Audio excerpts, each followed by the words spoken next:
Hi, I'm Randy McLean, the president of WayPoint Analytics. Bruce, also from WayPoint Analytics. Bruce Merrifield is an industry expert and serves on the boards of numerous companies. We've been having some discussions this morning about what's going on in the business, what's going on in the industry, how things are changing. Amazon has been a big topic across the last few years as Amazon Supply, and they've made some course corrections as they've been trying to launch themselves into a B2B area. And one of the questions that I'm asked frequently is whether I should be, as a company, opening a store on Amazon and participating in the Amazon marketplace. Mm-hmm.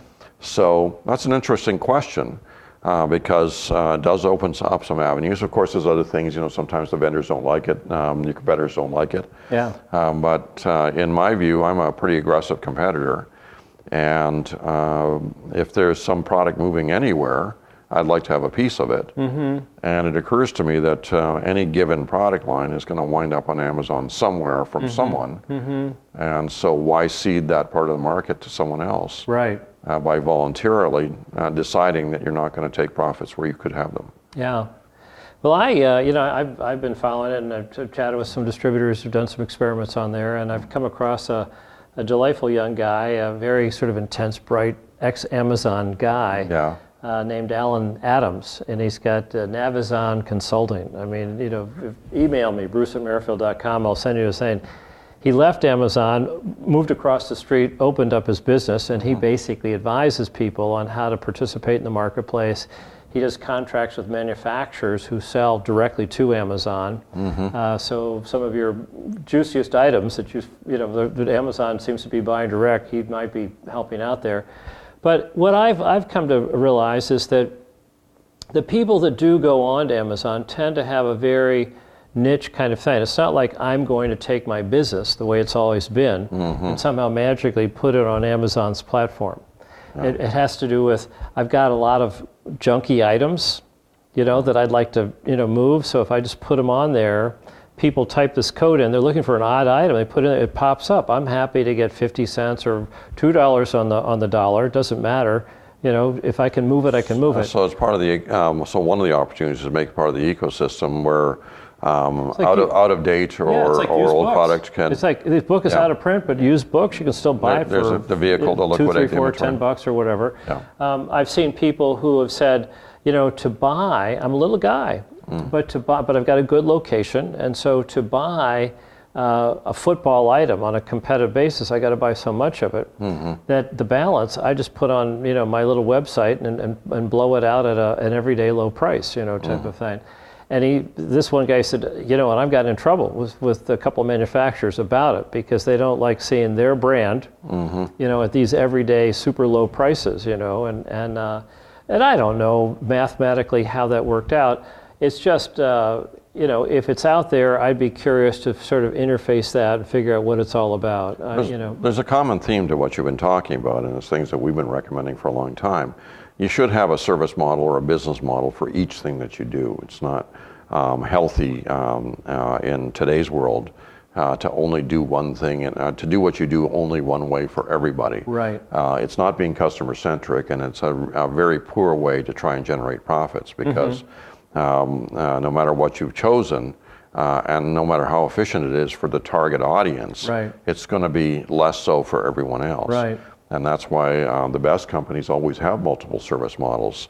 So, a model for your mainline B2B customers that bring you large quantity orders for things with an advanced timeline and so on. A different model for your counter sales customers that show up, you don't really know who they are, and they buy some stuff and disappear. Right. The service model should be different. You shouldn't be writing up trade credit, capturing their names so you can bill them later. Giving them free delivery of the things that are hallmarks of the regular line of trade.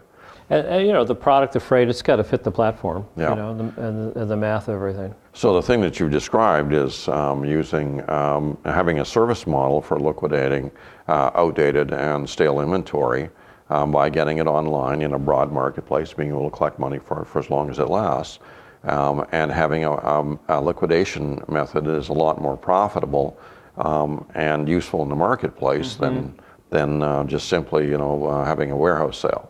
Well, and some of the stuff isn't necessarily discounted. I mean, it's been if somebody really wants this, Yeah. They'll pay $10, even though I bought it for $2 or $3. Right. I mean, so, Yeah. or they may sort of say, some of this I may ship to Amazon to be fulfilled by Amazon, because people may, if they want it faster, as opposed to, if they want this, they can wait a week for it or something. I can Right. set it to slow boat.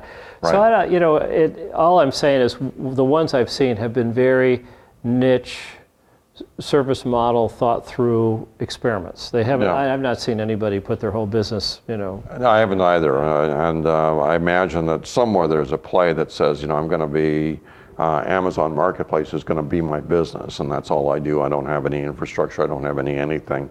I'm basically brokering product through Amazon. Sure. That seems like it might be a little risky, but it's an interesting model. But I'm thinking that I've seen the same thing you have. People make a decision that Amazon is a viable model, and they'll take a narrow selection of their carefully selected products and put them on, not so much as an experiment in my experience, but they have an intent to get a broader reach, get a nationwide reach Right. on 10 or 20 or 100 things that they sell. Another scenario I see is let's say that you are maybe a retailer and you're selling a particular brand of fine china or knives or something like that, and they try to not sell it to everybody, so it's a franchise in a sense. And Yeah. somebody says, I'm going to put this on the website and cut the price because there's big fat margins in it, and the manufacturer gets all upset about it and so forth. But what you find is when you go to Amazon and you type in the generic thing you're looking for, or even the brand, and it pops up, you also see all the other stuff. Now you go find some fancy designer sunglasses. Yeah. And sure enough, they're there, and somebody's trying to sell them at a bit of a discount. But you'll see other ones that look exactly the same, and you read the reviews, they say, it's exactly the same for a fraction of the cost. Why pay more when you can get a private label? Yeah. Now the manufacturer of the brand is going, my gosh, this has turned it into a commodity. If I don't sell Amazon directly, then I'm going to lose to this other guy. Yeah. And if I do that, at least I can protect the brand the way I want. But the idea that manufacturers will just honor 100-year-old legacy kinds of relationships in the channel, it's going to erode rapidly around some of these products and franchises. Yeah, we've seen it a lot. Yeah. But I think it's interesting. There's a viable model to have a broader reach, deeper marketing, get your company and your products into the range of vision of a broader audience, and to pull some incremental sales from some places that you would never get them. And as long as you're doing that on a profitable basis, then that means it's an improvement to the company. Sure. And a benefit. And so having some good cost modeling on it so that you know exactly what the financial benefit is vital.